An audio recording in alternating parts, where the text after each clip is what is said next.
Our Mutual Friend, by Charles Dickens. Book 4, A Turning. Chapter 11. Effect is given to the doll's dressmaker's discovery. Mrs. John Rokesmith sat at needlework in her neat little room, beside a basket of neat little articles of clothing, which presented so much of the appearance of being in the doll's dressmaker's way of business, that one might have supposed she was going to set up in opposition to Miss Wren. Whether the complete British family housewife had imparted sage counsel anent them did not appear, but probably not, as that cloudy oracle was nowhere visible.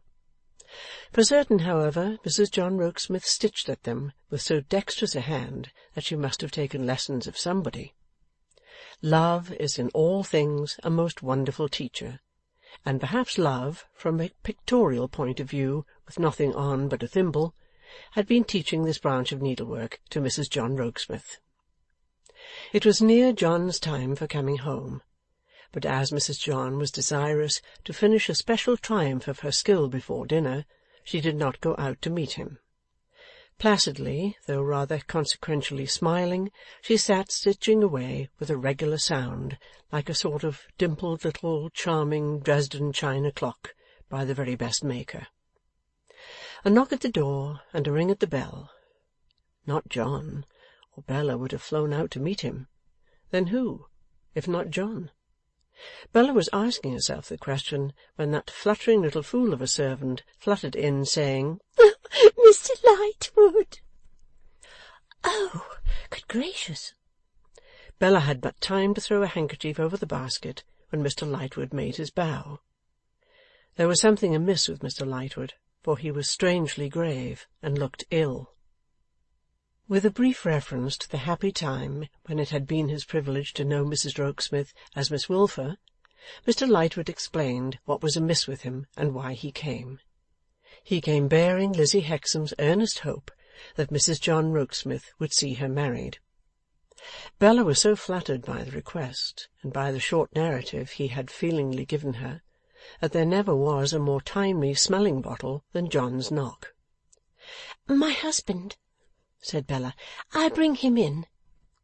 But that turned out to be more easily said than done, for the instant she mentioned Mr. Lightwood's name, John stopped, with his hand upon the lock of the room door. "Come upstairs, my darling." Bella was amazed by the flush in his face, and by his sudden turning away. What can it mean, she thought, as she accompanied him upstairs. "Now, my life," said John, taking her on his knee, "tell me all about it." All very well to say, "Tell me all about it," but John was very much confused. His attention evidently trailed off now and then, even while Bella told him all about it. Yet she knew that he took a great interest in Lizzie and her fortunes. What could it mean? "Will you come to this marriage with me, John dear?" No, my love, I can't do that." "You can't do that, John?" "No, my dear, it's quite out of the question. Not to be thought of." "Am I to go alone, John?" "No, my dear, you will go with Mr. Lightwood." "Don't you think it's time you went down to Mr. Lightwood, John dear?" Bella insinuated. "My darling, it's almost time you went, but I must ask you to excuse me to him altogether." You never mean, John dear, that you're not going to see him? Why, he knows you have come home. I told him so." "That's a little unfortunate, but it can't be helped. Unfortunate or fortunate, I positively cannot see him, my love." Bella cast about in her mind what could be his reason for this unaccountable behaviour.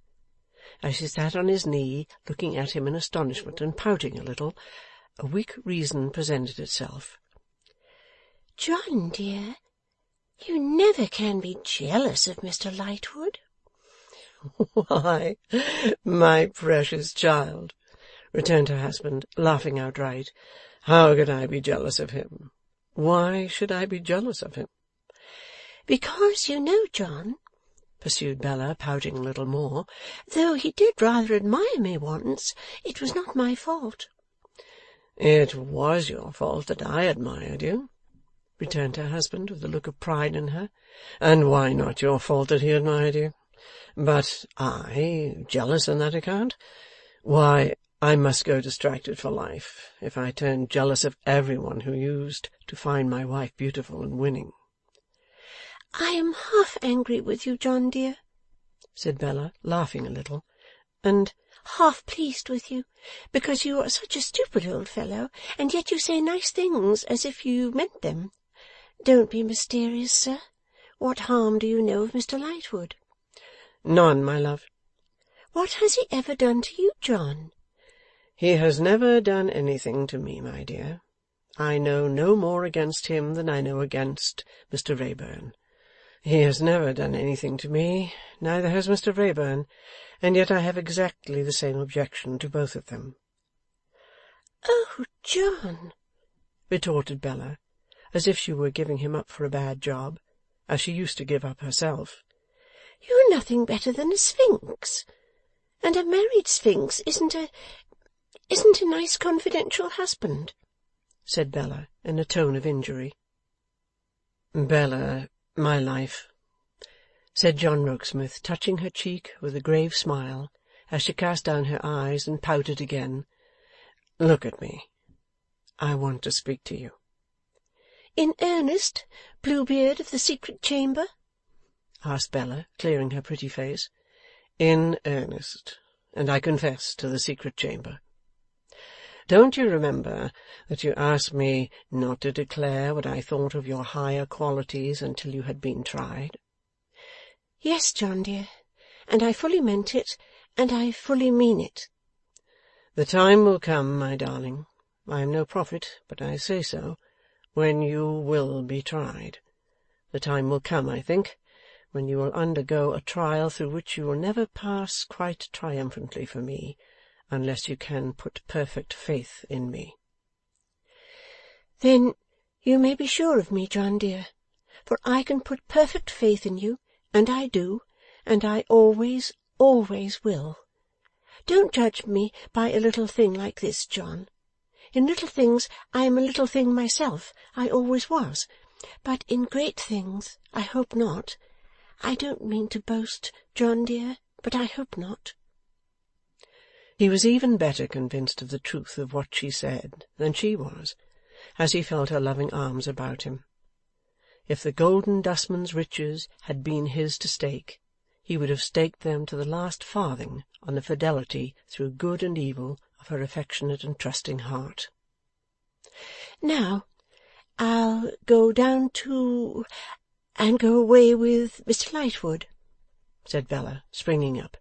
'You are the most creasing and tumbling, clumsy boots of a packer, John, that ever was, but if you're quite good, and will promise never to do so any more, though I don't know what you have done, you may pack me a little bag for a night, while I get my bonnet on.'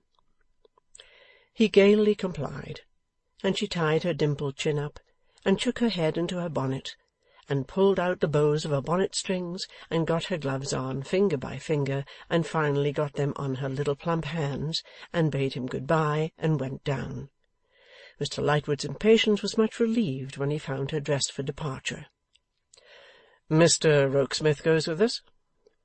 he said, hesitating, with a look towards the door. 'Oh, I forgot,' replied Bella. 'His best compliments. His face is swollen to the size of 2 faces, and he is to go to bed directly. Poor fellow, to wait for the doctor who is coming to lance him.' 'It is curious,' observed Lightwood, 'that I have never yet seen Mr. Rokesmith, though we have been engaged in the same affairs.' 'Really?' said the unblushing Bella. 'I begin to think,' observed Lightwood, 'that I never shall see him.' 'These things happen so oddly sometimes,' said Bella, with a steady countenance, 'that there seems a kind of fatality in them. But I am quite ready, Mr. Lightwood.' They started directly in a little carriage that Lightwood had brought with him from never-to-be-forgotten Greenwich, and from Greenwich they started directly for London, and in London they waited at a railway station until such time as the Reverend Frank Milvey and Margaretta his wife, with whom Mortimer Lightwood had been already in conference, should come and join them. That worthy couple were delayed by a portentous old parishioner of the female gender, who was one of the plagues of their lives, and with whom they bore with most exemplary sweetness and good humour, notwithstanding her having an infection of absurdity about her that communicated itself to everything with which, and everybody with whom, she came in contact.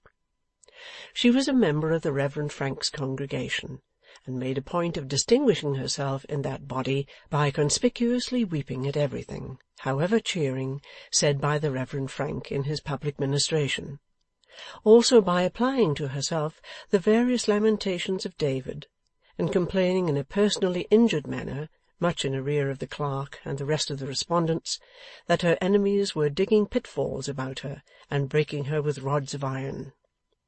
Indeed, this old widow discharged herself of that portion of the morning and evening service as if she were lodging a complaint on oath and applying for a warrant before a magistrate. But this was not her most inconvenient characteristic, for that took the form of an impression, usually recurring in inclement weather and about daybreak, that she had something on her mind, and stood in immediate need of the Reverend Frank to come and take it off. Many a time had that kind creature got up and gone out to Mrs. Sprodgkin, such was the disciple's name, suppressing a strong sense of her comicality by his strong sense of duty, and perfectly knowing that nothing but a cold would come of it. However, beyond themselves, the Reverend Frank Milvey and Mrs. Milvey seldom hinted that Mrs. Sprodgkin was hardly worth the trouble she gave, but both made the best of her, as they did of all their troubles. This very exacting member of the fold appeared to be endowed with a sixth sense in regard of knowing when the Reverend Frank Milvey least desired her company, and with promptitude appearing in his little hall. Consequently, when the Reverend Frank had willingly engaged that he and his wife would accompany Lightwood back, he said as a matter of course, "We must make haste to get out, Margaretta, my dear, or we shall be descended on by Mrs. Sprodgkin." To which Mrs. Milvey replied in her pleasantly emphatic way, "Oh, yes, for she is such a marplot, Frank, and does worry so." Words that were scarcely uttered when their theme was announced as in faithful attendance below, desiring counsel on a spiritual matter. The points on which Mrs. Sprodgkin sought elucidation being seldom of a pressing nature, as who begat whom, or some information concerning the Amorites, Mrs. Milvey on this special occasion resorted to the device of buying her off with a present of tea and sugar and a loaf and butter.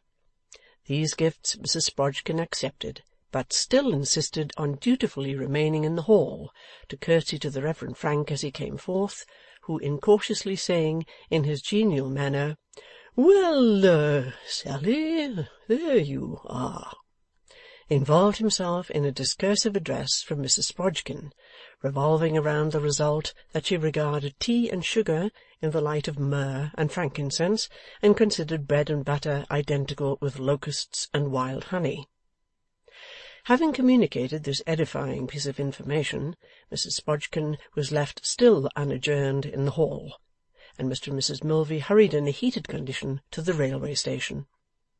All of which is here recorded to the honour of that good Christian pair, representatives of hundreds of other good Christian pairs, as conscientious and as useful, who merge the smallness of their work in its greatness, and feel in no danger of losing dignity when they adapt themselves to incomprehensible humbugs.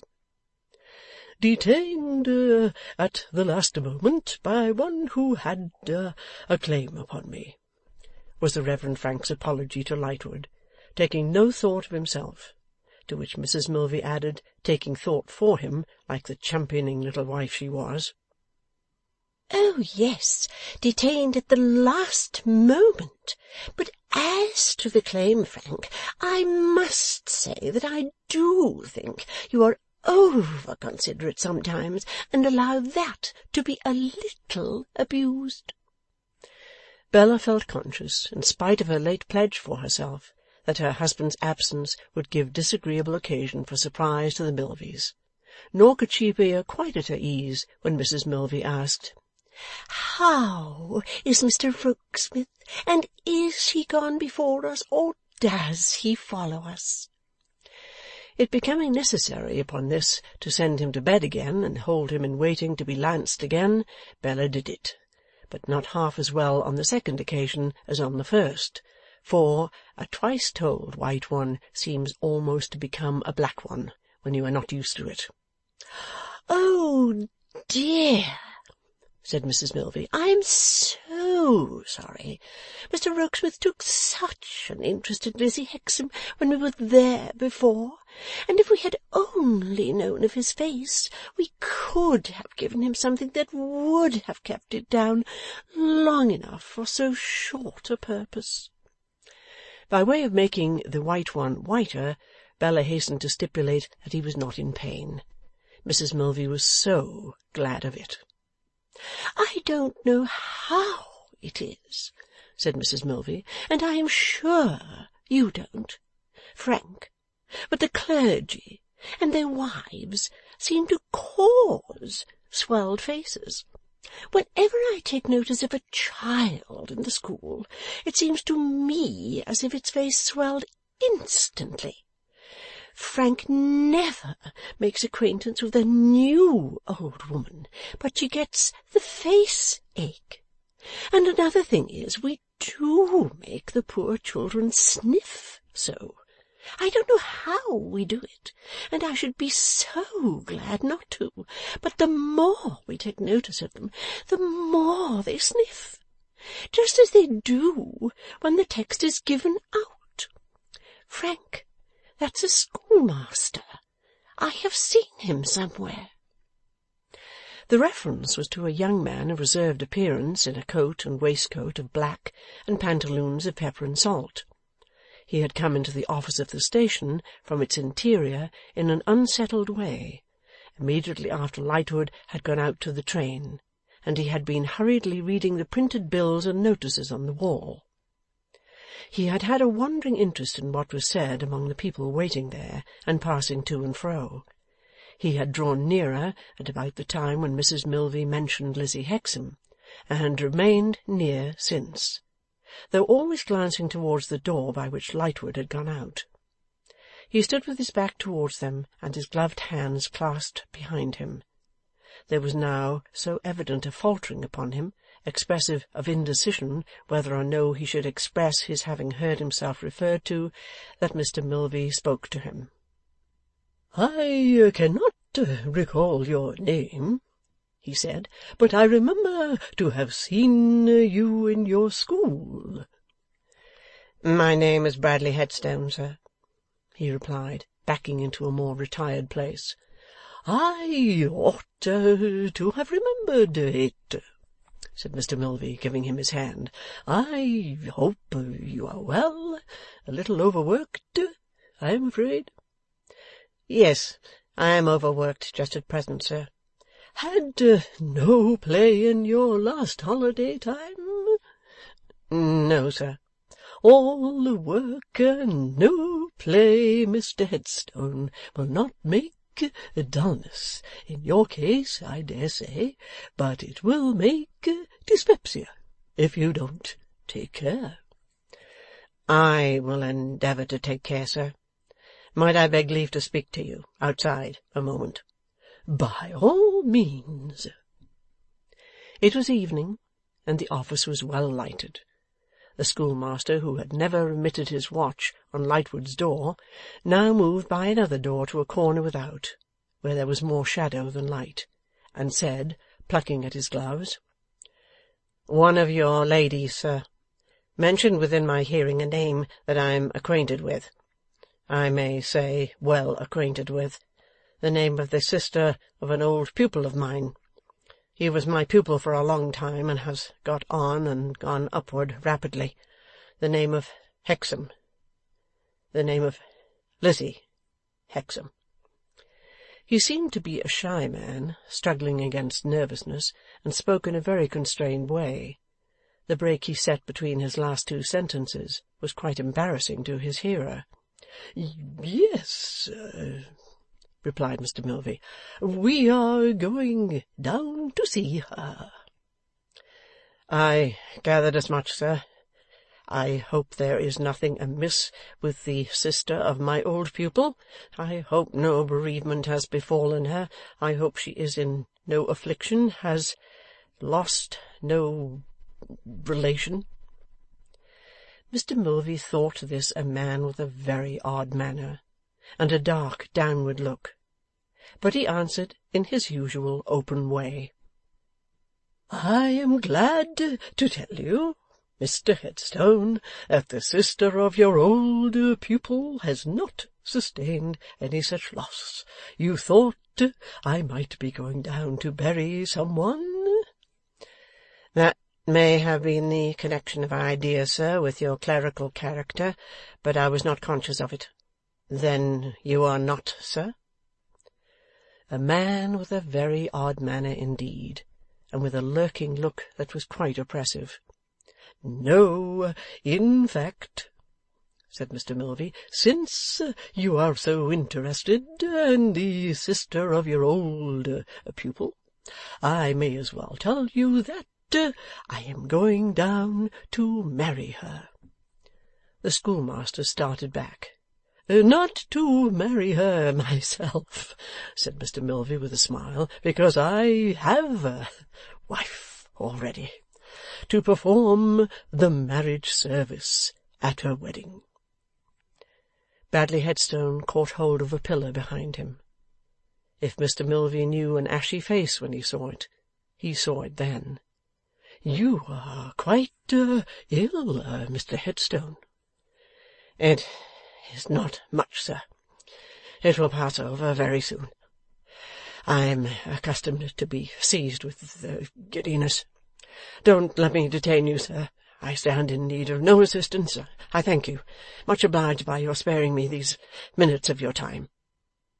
As Mr Milvey, who had no more minutes to spare, made a suitable reply and turned back into the office, he observed the schoolmaster to lean against the pillar with his hat in his hand, and to pull at his neckcloth as if he were trying to tear it off. The Reverend Frank accordingly directed the notice of one of the attendants to him by saying, "There is a person outside who seems to be really ill and to require some help, though he says he does not." Lightwood had by this time secured their places, and the departure bell was about to be rung. They took their seats and were beginning to move out of the station, when the same attendant came running along the platform, looking into all the carriages. "Oh, you're here, sir," he said, springing on the step, and holding the window-frame by his elbow as the carriage moved. "That person you pointed out to me is in a fit." "I infer from what he told me that he is subject to such attacks. He will come to in the air in a little while." He was took very bad, to be sure, and was biting and knocking about him, the man said, furiously. Would the gentleman give him his card, as he had seen him first? The gentleman did so, with the explanation that he knew no more of the man attacked than that he was a man of a very respectable occupation, who had said he was out of health, as his appearance would of itself have indicated. The attendant received the card, watched his opportunity of sliding down, slid down, and so it ended. Then the train rattled among the housetops, and among the ragged sides of houses torn down to make way for it, and over the swarming streets, and under the fruitful earth, until it shot across the river, bursting over the quiet surface like a bombshell, and gone again as if it had exploded in a rush of smoke and steam and glare. A little more, and again it roared across the river, a great rocket, spurning the watery turnings and doublings with ineffable contempt, and going straight to its end, as Father Time goes to his. To whom it is no matter what living waters run high or low, reflect the heavenly lights and darknesses, produce their little growth of weeds and flowers, turn here, turn there, are noisy or still, are troubled or at rest, for their course has one sure termination, though their sources and devices are many. Then a carriage ride succeeded, near the solemn river, stealing away by night, as all things steal away by night and by day, so quietly yielding to the attraction of the lodestone rock of eternity. And the nearer they drew to the chamber where Eugene lay, the more they feared that they might find his wanderings done. At last they saw its dim light shining out, and it gave them hope, though Lightwood faltered as he thought, if he were gone, she would still be sitting by him. But he lay quiet, half in stupor, half in sleep. Bella, entering with a raised admonitory finger, kissed Lizzie softly, but said not a word. Neither did any of them speak, but all sat down at the foot of the bed, silently waiting. And now, in this night watch, mingling with the flow of the river and with the rush of the train, came the questions into Bella's mind again. What could be in the depths of that mystery of John's? Why was it that he had never been seen by Mr. Lightwood, whom he still avoided? When would that trial come, through which her faith in and her duty to her dear husband was to carry her, rendering him triumphant? For that had been his term.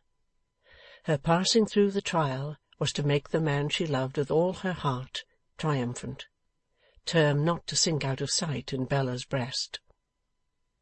Far on in the night Eugene opened his eyes.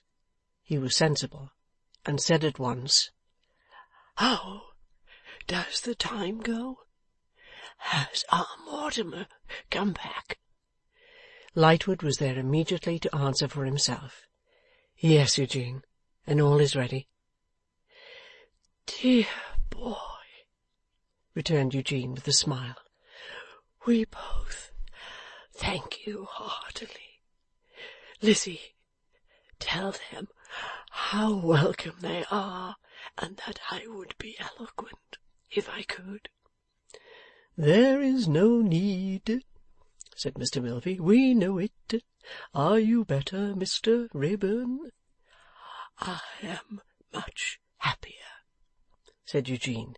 "Much better too, I hope." Eugene turned his eyes towards Lizzie, as if to spare her, and answered nothing.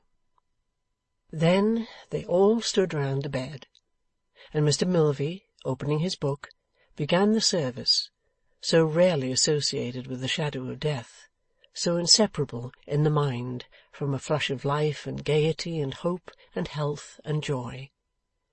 Bella thought how different from her own sunny little wedding, and wept. Mrs. Milvey overflowed with pity, and wept too. The doll's dressmaker, with her hands before her face, wept in her golden bower. Reading in a low clear voice, and bending over Eugene, who kept his eyes upon him, Mr. Milvey did his office with suitable simplicity. As the bridegroom could not move his hand, they touched his fingers with the ring, and so put it on the bride.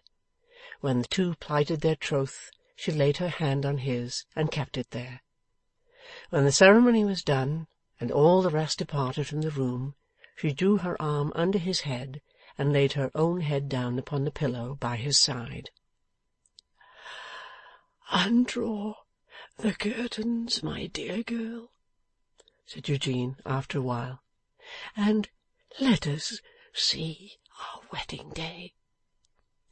The sun was rising, and his first rays struck into the room as she came back and put her lips to his. "I bless the day," said Eugene. "I bless the day," said Lizzie. "You have made a poor marriage of it, my sweet wife," said Eugene. "A shattered, graceless fellow, stretched at his length here, and next to nothing for you when you are a young widow." "I've made the marriage that I would have given all the world to dare to hope for," she replied. "You have thrown yourself away," said Eugene, shaking his head, "but you have followed the treasure of your heart. My justification is that you had thrown that away first, dear girl. No, I had given it to you. The same thing, my poor Lizzie. Hush, hush, a very different thing. There were tears in his eyes, and she besought him to close them. No, said Eugene, again shaking his head.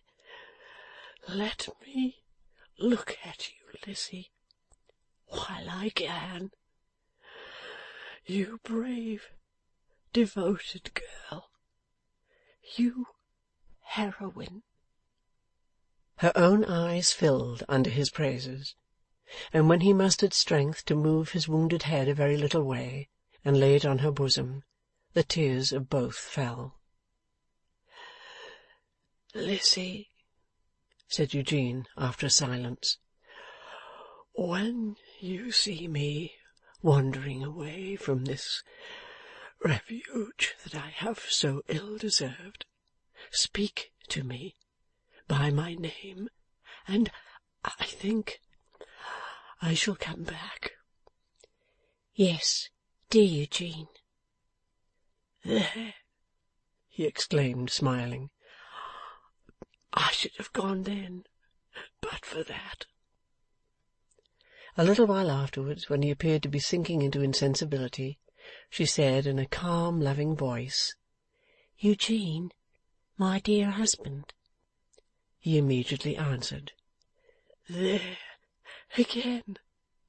You see how you can recall me. And afterwards, when he could not speak, he still answered by a slight movement of his head upon her bosom.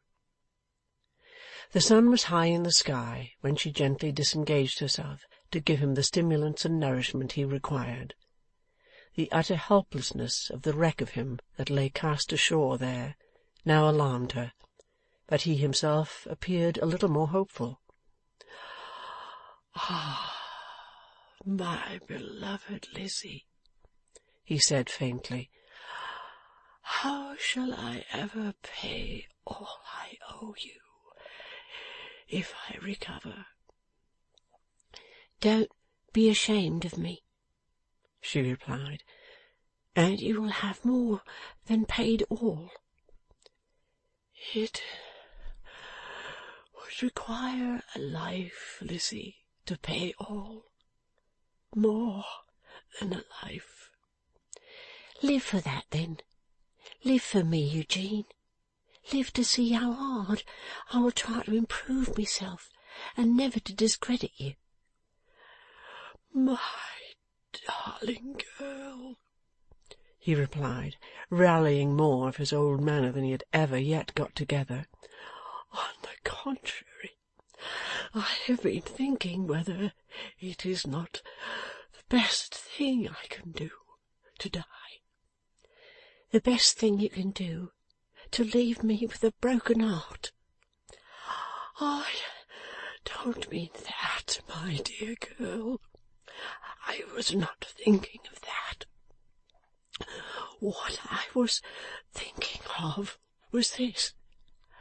Out of your compassion for me in this maimed and broken state, you make so much of me. You think so well of me. You love me so dearly. Heaven knows I love you dearly. And heaven knows I prize it. Well, if I live, you'll find me out. I shall find out that my husband has a mine of purpose and energy, and will turn it to the best account. I hope so, dearest Lizzie, said Eugene wistfully, and yet somewhat whimsically. I hope so, but I can't summon the vanity to think so. How can I think so, looking back on such a trifling, wasted youth as mine. I humbly hope it, that I daren't believe it. There is a sharp misgiving in my conscience that if I were to live, I should disappoint your good opinion and my own, and that I ought to die, my dear. End of Book 4, Chapter 11.